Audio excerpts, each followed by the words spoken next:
New high banker called the speed banker. It's unclassified high banking, up to 3-inch rocks. To clean it, just pull it up, pull your mat out, wash it out in a tub, pull your nugget trap out, wash it out, put it right back in, put your mat right back in.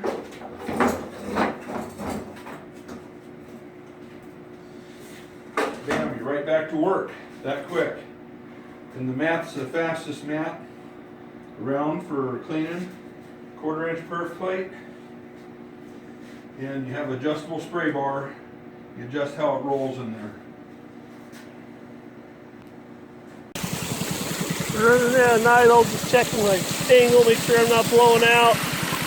Getting ready to start shoveling some more. And watch her go.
This is why I guess we call this the speed banker brake design. Basically lift up the hopper. And pull the mat out. Lots of black sands.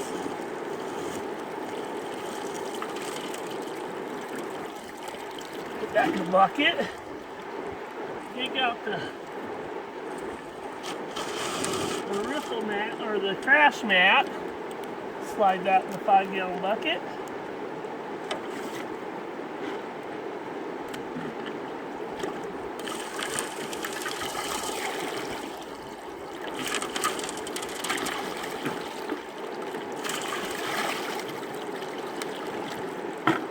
Swish that out. Swish out your riffle mat. It's in the bucket here. Slide that baby back up in there. Dream mat, of course, cleans out really easy. So it actually takes longer to get the dang thing back out of the bucket than to clean the dang thing. I'm just rolling it back on itself so you know that everything is kind of dropped out of it. Dream mat always cleans out like faster and fast. So put that baby back down there. We're ready to go. That's why Frank calls it the speed banker. And everything comes out this end. We got a boil box that basically boils and has a plenum area and kind of provides a dead zone for the maybe nuggets that are bigger than, you know, that won't fall through the punch plate. And everything else goes across the mat. And so we don't have two tailing piles. We don't have a tailing pile behind us getting sprayed with all this water. and it's more of a boil box. And that's kind of the feature on this thing, is you only got one tailing pile. It cleans up really quick. Everything comes out the front. We don't need to classify with a dream mat. You can see the only thing you gotta worry about is your rock being under 3 inches that you're jumping in there, or 3.5, depending on how flat it is, coming out. So that's basically the attraction of this setup, or the thought behind it, is that like a high banker, everything comes out the front, cleans up really quick, get back to running. There's what the mat looks like. Nice and black cells, good exchange, up in the hopper. I'm gonna go ahead and slide that mat out and clean it up. Do it again while we take lunch. One thing I really like about Frank's foil box he made is that it keeps the material up in this area and constantly beats it up and destructs it. And when I run clay, you know, a lot of times the clay will just run right out of the sluice box when I'm just hand sluicing in a stream. And this kind of boils and tumbles the clay up in there and beats it up, and I've rarely seen any clay balls in my tailing.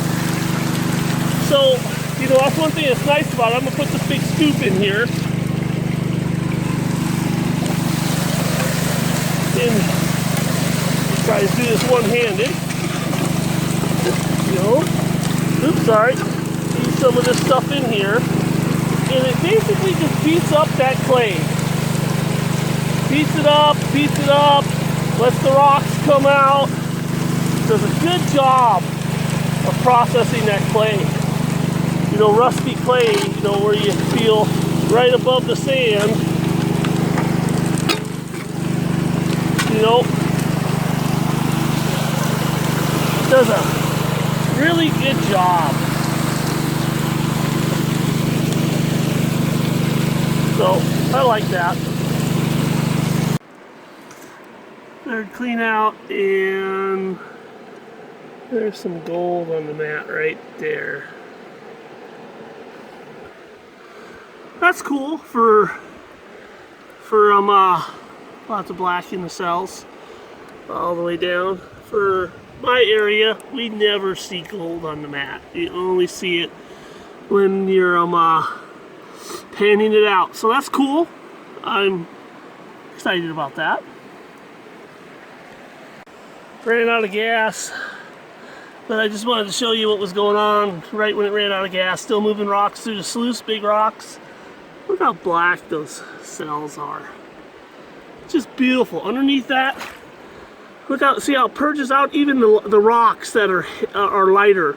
And finally, you know, the hopper, it's got some rocks in it, but you know, they're working out. And this was mid-scoop, it puked on me, you know, and I turned it off before it ran out of gas, but sluice box is just doing a great job processing material. You know, pretty exciting. Let's see if I find any gold laying around. Probably not. But anyways, cool beans. Let's look at those black cells. Just full of black sand. I mean, that is just processing the material just so beautifully. You know, exciting stuff. I always get jazzed when I run the mat because it does such a great job of reducing all the crap that you don't need in the mat and just pulling in that heavy material and hiding that gold in those pockets of black sand. It's just so efficient. You know, it's almost like, you know, this is the sexiest dang mat on the market. If there's a sexier mat on the market, I want to see it because this thing just puts it down. I mean, baby's got her blue jeans on. I mean, okay, let's make a point here. This is the mat underneath the crash box. See how it's all got a lot, this almost has more overburden in this short little, I mean lighter material in this short little section of mat than my whole dream mat did. And yet, you know, it is basically a nugget catch. We got some very good black sands here, black sands piling up, but this is mostly pretty light stuff here. Even though it's a big, just a deep V pattern meant to catch nuggets, you can see what I mean by the Dream Mat's so efficient. It doesn't need to gather all this crap to catch gold. So if you got a whole box full of this stuff, like this here, that's all the material you got to process to get to your gold. Where the Dream Mat, you got to process less. Another clean out. I ran a bunch of real rusty colored looking stuff. And, you know, I'm always wondering how come these top cells were being empty. And I noticed when I shut off the pump this time, I looked over, and the spray bars empty and drip right in this area, so they flush them out. So, you know, the dripping of the spray bars right when it empties out is what's going on there. But look at the nice flake. I think we can see it right in that cell right there. There it is. Stayed down in there for me. But anyways, so yep. Getting her done. Let's see if I could do this while watching the pan and not watching the camera. This is the last clean out.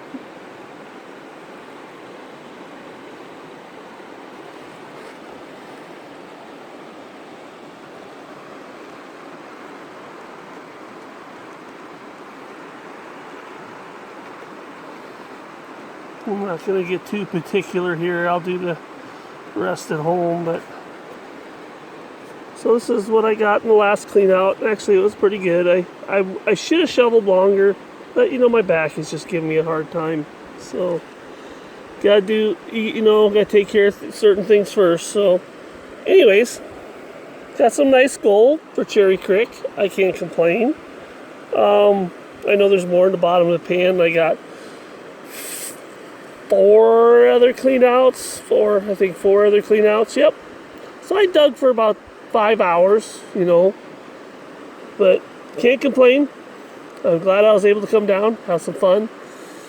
Dug in my little hole, and then I did my reclamation, cleaned up my mess, raked it nice and smooth, and you know, good stuff like that. You know, we gotta take care of the claim here, so we want to make sure that it all looks nice when we're done.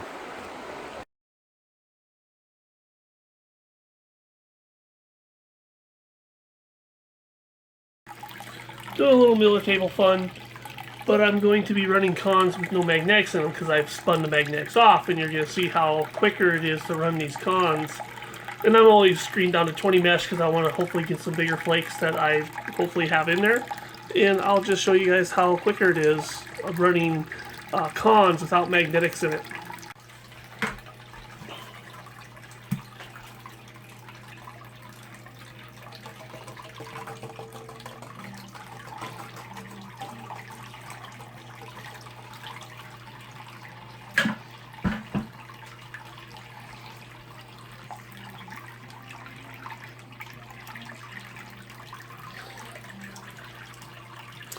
So since there's no black sands, got a nice flake right there. Magnetic black sands are still the black sands that are non-magnetic.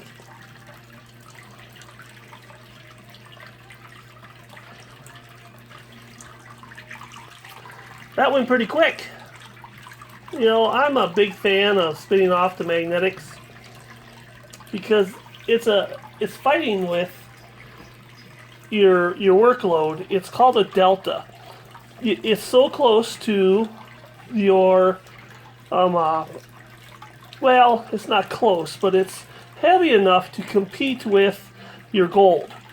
So when there's competition, you sometimes win, sometimes you lose because it's a constant battle. When you spin off the magnetics, your delta is so much higher now. Your sand is so much lighter. There's way less competition for your gold to get carried away in those black sands. You know, a lot of times they ride on top of those black sands, even in the miller table.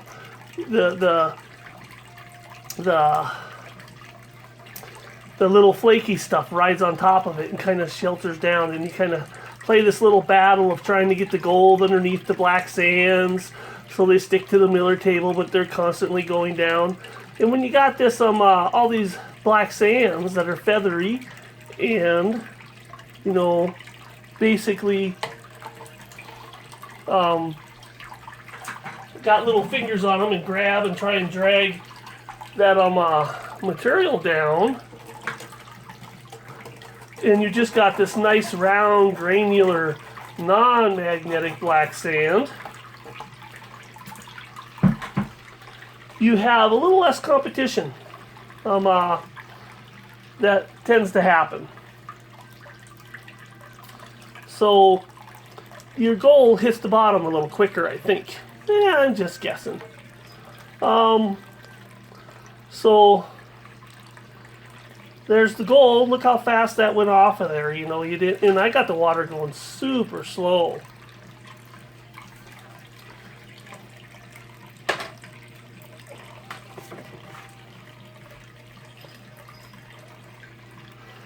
So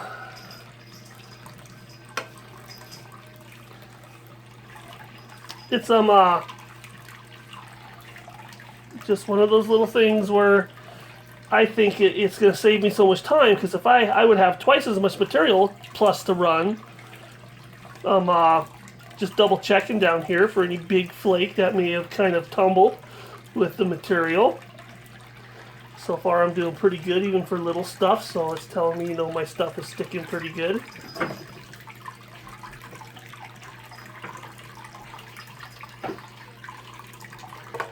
And